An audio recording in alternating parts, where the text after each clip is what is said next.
नमस्कार, live media में आपका स्वागत है। मैं सम्राट। लोकसभा में विपक्ष के नेता राहुल गांधी के ट्वीट पर बीजेपी नेता गौरव भाटिया ने कहा कि जब ऑपरेशन सिंदूर चल रहा है तब राहुल गांधी लापरवाही भरे बयान दे रहे हैं, लगातार बयान दे रहे हैं।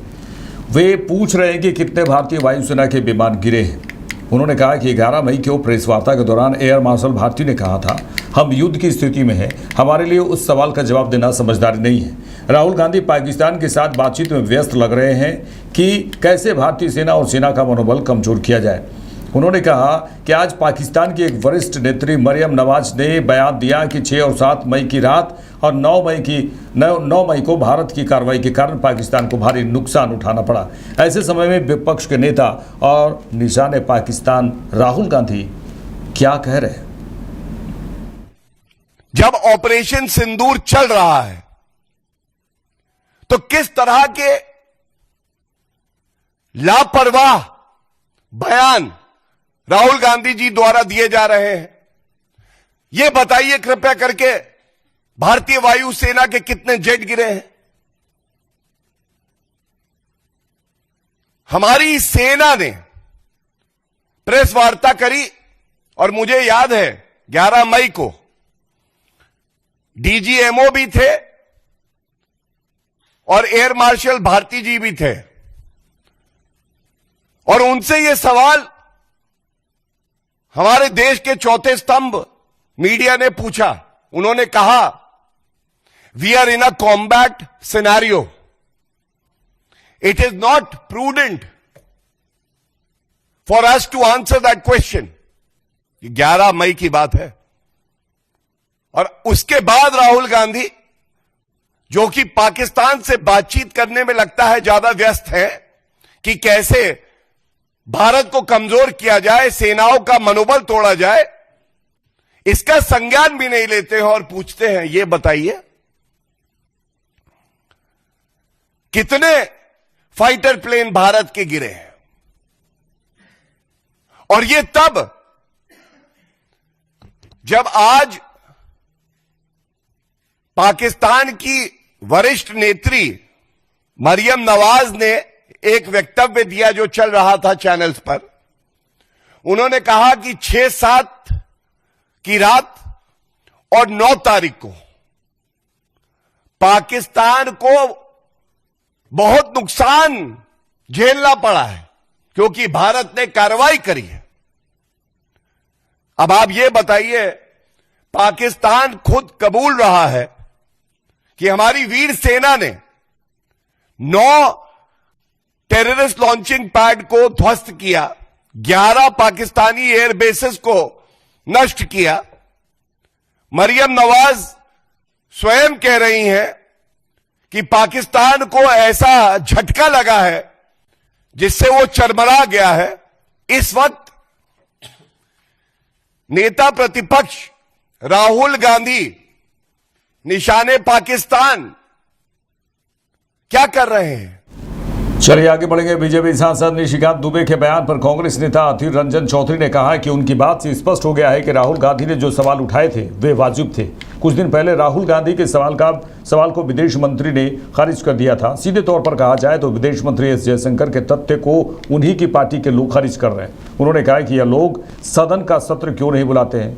जिस समय 1991 का समझौते की बात उन्होंने की, जिस समय 1991 का समझौता हुआ उस समय शांति की उन्होंने बात की है और जिस तरह से समझौता हुआ है वो उस समय शांति का माहौल था। राहुल गांधी ने सही सवाल पूछे, इसलिए बीजेपी लोग बौखला गए हैं और राहुल गांधी की बात का खंडन करने के लिए एक के बाद एक नेताओं को तैनात कर रहे हैं।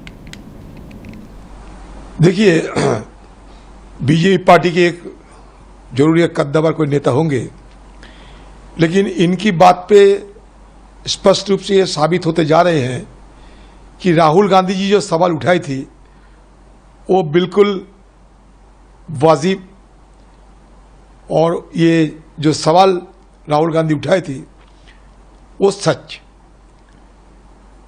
कुछ दिन पहले ही राहुल गांधी जब ये सवाल उठाए तो विदेश मंत्री आकर खुद इसको विरोध करते हुए ये गलत फरमाया।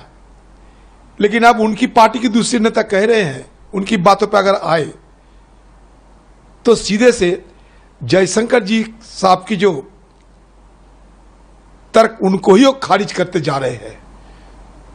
तो इसमें यह स्पष्ट रूप से साबित होता है कि राहुल गांधी जी की शिकायत 100 में 100 सच ही थे। अच्छा, ये सारे बात हम भी तो करना चाहते हैं खुले आम सदन के अंदर कि कौन कहां क्या गलती की। तो इसके लिए तो जरूरत होती है कि सदन की सत्र बुलाना। ये सत्र क्यों नहीं बुलाते ये लोग? बाहर बाहर क्यों भटकते हुए अपने भाषण जारी रखे? दूध का दूध और पानी का पानी क्या होते हैं? इसकी निर्णय तो सदन के अंदर चर्चा में सिर्फ मेंबर को ही नहीं बल्कि सारे दुनिया को, सारे देश को पता चलेगी।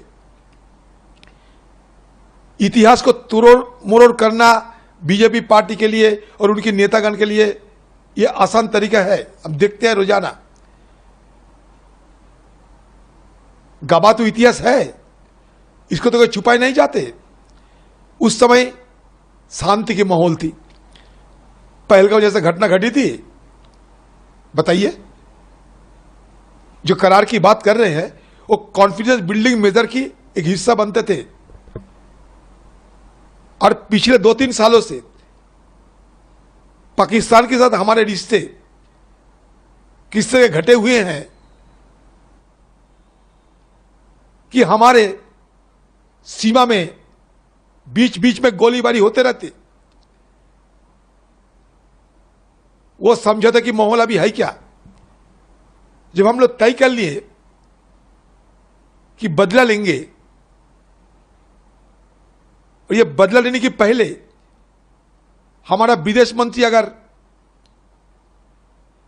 पाकिस्तानों को खुद बता दे कि कहां कहां बदला लेना है, कहां कहां बम गिराना है, किधर किधर हमें जाना है, किस तरह की बम गिराना है, किसको मारना है, तो हम क्या ये माने कि पाकिस्तान चुप्पी साधी रहेंगे और हमें मदद करते रहेंगे? कोई पागल भी नहीं इस पे यकीन करेंगे। और वो भी जयशंकर जी साहब चुप्पी साधे नहीं बल्कि मीडिया के सामने खुले आम ऑन रिकॉर्ड सारे कुछ बताया कि at the start of the attack, अभी बात को इधर उधर करते हुए गुमराते हुए लोगों को स्टार्ट को कमेंट्समेंट बताए जा रहे हैं। और मुझे बताइए, जयशंकर साहब ज्ञानी व्यक्ति है, स्टार्ट और कमेंट्समेंट इसमें अंतर क्या है, फर्क क्या है? बताइए। जो वाटर है वो पानी है, वो जल है, तो जो स्टार्ट है वही कमेंट्समेंट होते हैं। तो राहुल गांधी जी गलती कहां गलत बात बोले? राहुल गांधी जी सही बात कहे इसलिए ना आप लोग बौखलाए गए हैं और एक के बाद एक नेतागण को आप तैनात करते हैं राहुल जी की बात खंडन करने के लिए। क्या जरूरत थी? आप मान लीजिए कि आपसे गलती हुई है। इंसान को गलती होते ही रहते हैं। गलत करना कोई अपराध तो नहीं हो सकते। आप खुद कह रहे हैं कि ऐसा ऐसा किया, फिर बाद में उल्टी जबान आप इस्तेमाल करते हैं। और आपकी एक कद्दावर नेता, वो भी कहां के इतिहास की बड़े ज्ञानी व्यक्ति शायद होंगे, फिजूले बात करने मैदान में उतरे। ये सारे लोगों को मैदान में तैनात करते हुए मुझे लगता है बीजेपी पार्टी की तरफ से यही साबित करने की कोशिश किए जा रहा है कि राहुल गांधी जी सही और सच बात बोले। झारखंड के मुख्यमंत्री हेमंत सोरेन ने श्रावणी मेला के संबंध में आयोजित बैठक पर कहा कि आज एक बहुत महत्वपूर्ण बैठक की शुरुआत हुई है। आगामी श्रावणी मेला कैसे संपन्न हो, इसे लेकर बहुत सारी बातें सामने आई। सभी को हमने देखा। यह बैठक जारी रहेगी और पर्यटन मंत्री इस बैठक की अध्यक्षता करेंगे। उन्होंने कहा कि इस साल राज्य में जितने भी श्रद्धालु आएंगे श्रावणी मेला में, उनका भव्य स्वागत होगा। देखिए, आज एक बहुत महत्वपूर्ण बैठक आहुत हुई है।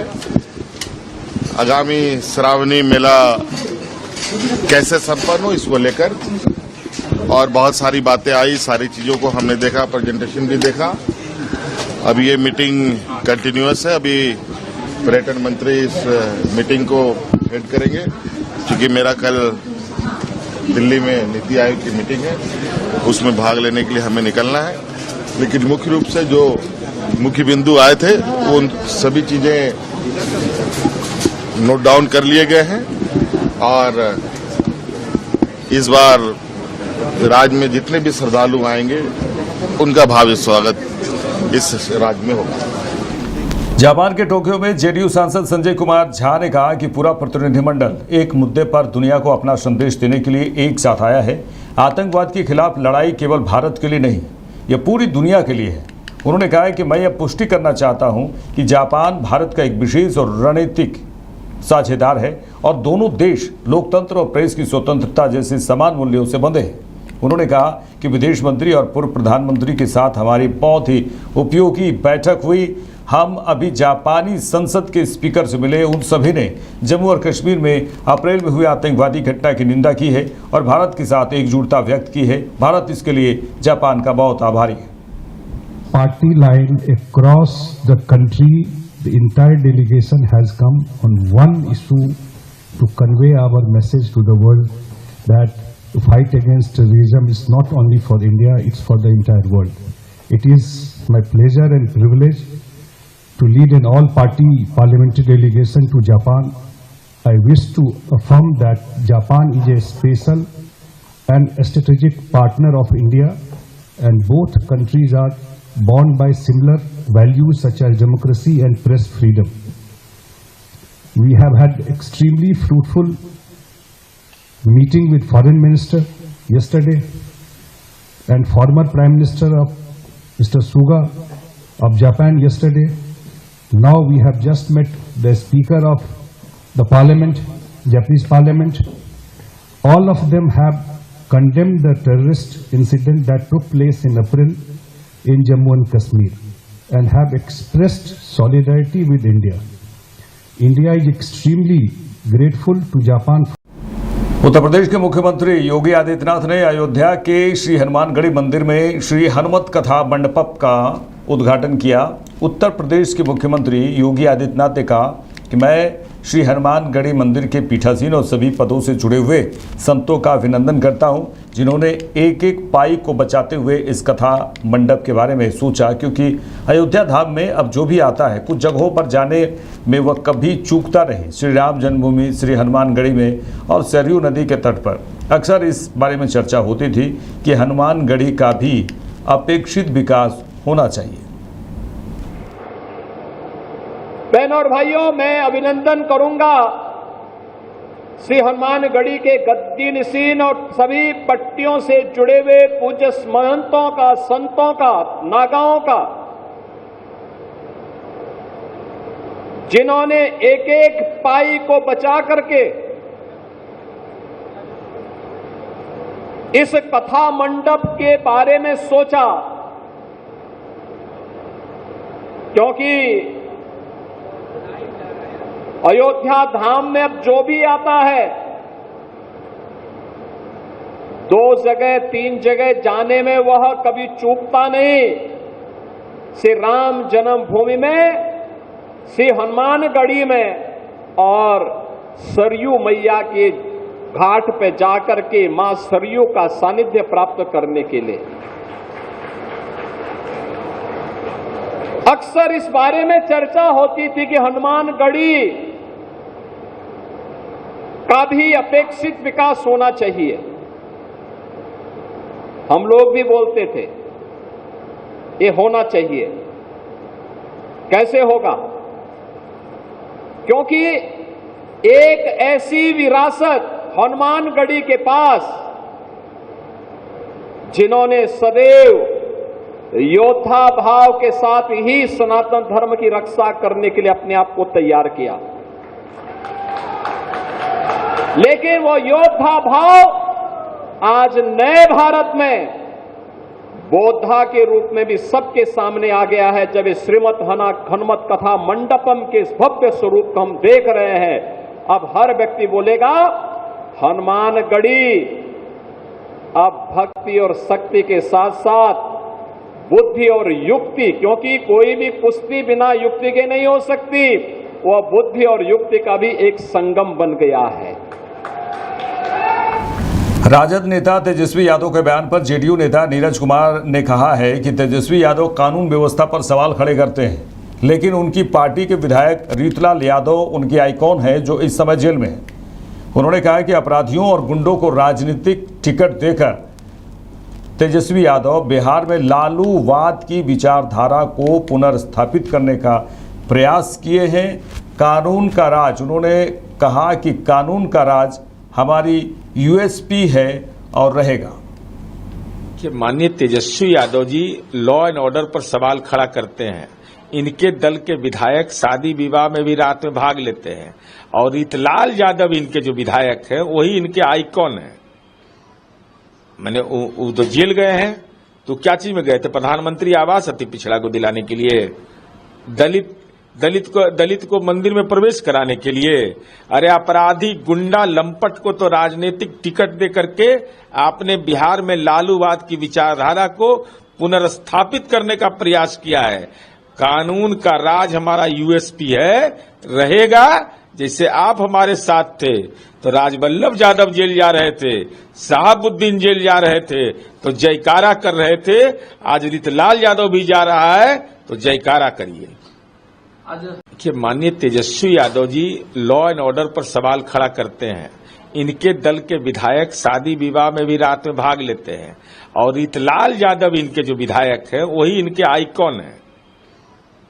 मैंने वो तो जेल गए हैं, तो क्या चीज में गए थे? प्रधानमंत्री आवास अति पिछड़ा को दिलाने के लिए, दलित को मंदिर में प्रवेश कराने के लिए। अरे अपराधी गुंडा लंपट को तो राजनीतिक टिकट दे करके आपने बिहार में लालूवाद की विचारधारा को पुनर्स्थापित करने का प्रयास किया है। कानून का राज हमारा यूएसपी है। प्रधानमंत्री नरेंद्र मोदी ने rising north east investors summit को संबोधित करते हुए कहा कि भारत को दुनिया का सबसे विविध देश कहा जाता है और हमारा नॉर्थ ईस्ट इस विविध राष्ट्र का सबसे विविध हिस्सा है। नॉर्थ ईस्ट की विविधता इसकी बहुत बड़ी ताकत है। उन्होंने कहा कि इसलिए नॉर्थ ईस्ट हमारे लिए अष्टलक्ष्मी है। अष्टलक्ष्मी के इस आशीर्वाद से नॉर्थ ईस्ट का हर राज्य कह रहा है हम निवेश के लिए तैयार है, हम नेतृत्व के लिए तैयार है। साथियों, भारत को दुनिया का सबसे डाइवर्स नेशन कहा जाता है और हमारा नॉर्थ ईस्ट इस डाइवर्स नेशन का सबसे डाइवर्स हिस्सा है। ट्रेड से ट्रेडिशन तक, टेक्सटाइल से टूरिज्म तक, नॉर्थ ईस्ट की डाइवर्सिटी ये उसकी बहुत बड़ी स्ट्रेंथ है। नॉर्थ ईस्ट यानी बायो इकोनॉमी और बाम्बू, नॉर्थ ईस्ट यानी tea production and petroleum, north east यानी sports and skill, north east यानी इको टूरिज्म का इमर्जिंग हब, नॉर्थ ईस्ट यानी ऑर्गेनिक प्रोडक्ट की नई दुनिया, नॉर्थ ईस्ट यानी एनर्जी का पावर हाउस।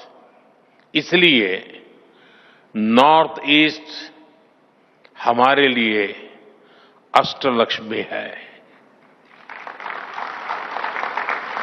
अष्टलक्ष्मी के इस आशीर्वाद से नॉर्थ ईस्ट का हर राज्य कह रहा है हम निवेश के लिए तैयार हैं, हम नेतृत्व के लिए तैयार हैं।